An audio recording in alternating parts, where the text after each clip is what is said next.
So you're walking through the woods, taking some great shots of trees, mushrooms, flowers, and other intriguing motionless subjects, when suddenly the most beautiful deer you've ever seen presents itself just a few feet away. It's not running, but it's moving, and there is no way you could capture it with your current settings meant for motionless subjects. What do you do? Hi everyone, Dennis here with Refined Memories. Today in this short video, we're going to discuss the situation I just mentioned. I will suggest a solution as well as prepare you for any issues you might run into while using this solution.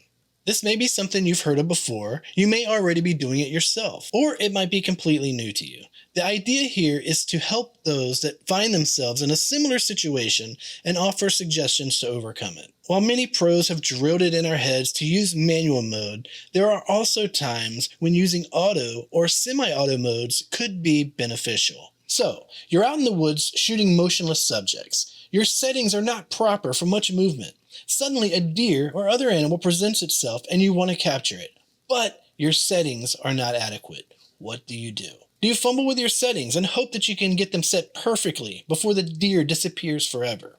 Well, I might have a more practical solution that may just give you an edge if this situation presents itself. And trust me, if it hasn't presented itself yet, it most likely will. Now it's true, using your camera in manual mode allows for the most control of your camera, but in a situation like I previously mentioned, it would take at least a few seconds to adjust your settings to make sure your shutter speed is high enough to prevent any blur from the moving subject. And while you may get this done in time to capture the deer, there's also a chance you'll miss the shot while fumbling around with your settings. And let's be honest, when you try to make changes like these quickly while fighting a raised heartbeat and an adrenaline rush from the exciting new scene, fumbling is exactly what you're doing. Instead, I have a suggestion. When you find yourself in a situation where you're shooting motionless subjects, but there's a chance that some wildlife could make an appearance, and you want to be ready, make sure you have set up your shutter priority mode beforehand with enough shutter speed to capture any fast-moving wildlife that could present itself. When motion presents itself, you can quickly switch to the shutter priority mode, and shutter priority will prioritize your shutter speed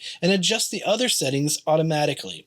With a roll of your thumb, you're instantly ready to capture the moving subject. Personally, I love the control shooting in manual mode gives me, but the great thing about this solution is you can use it even when you're in manual mode.